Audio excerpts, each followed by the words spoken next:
kuna sehemu nilikuwa nimekaa spot nzuri, akaja alikuwa Binasi, alikuwa Madi, akawa na FitQ. Wakawa wanapiga story, wanakuja pale sehemu nilipokuwa nimekaa palikuwa pazuri kidogo. Kwa hiyo wakataka ile spot wakai wao. Kwa wakanifukuza, "Oya wewe dogo, hebu toka hapa, si tukae hapa tuongee." Unaelewa? Sikumind. Wakati nanyanyuka niondoke, nilikuwa na kitambaa fulani hivi daleki actually leo au ni leo daleki. So wakanambia ili daleki bwana, ili daleki tunaliomba, hebu naomba ile daleki lako nifutie hapa kidogo.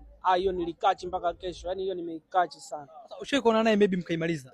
Sijawahi kuonana naye kwa sababu bahati mbaya sana mimi sio mtu wa kutoka sana hivi. Yaani mimi nikitoka ni kwenye mambo maalum kama haya, labda show kama hii. Na sasa unamwambia vipi? Kwa sababu mwisho wa siku umesema ulikachi lakini umesamehe. Ulivyoniambia umesamehe kweli, na tutafanya vipi sasa tukionana naye hivi ili tuimalize sasa hii? Ni love tu. Naamini unajua kipindi kile naamini Billnass alikuwa ametoka. Unajua kuna vitu vingi sana ukiwa umepata ile fame halafu uko kwenye peak nzuri, kuna vitu fulani ambavyo unakuwa hujazoea, ni kuna namna tu nataka watu watambue kwamba listen, mimi ni star. Sio, unaelewa? Kwa hiyo na hisi alikuwa kwenye era hizo. Sasa hivi hawezi kuwa anafanya vitu kama hivyo. Tuondoke na peace kwamba wewe moyoni haimo. Haimo hata kidogo. Wewe ndio umenikumbusha. Kwanza kwa nini umenikumbusha? Ila kichwani imo.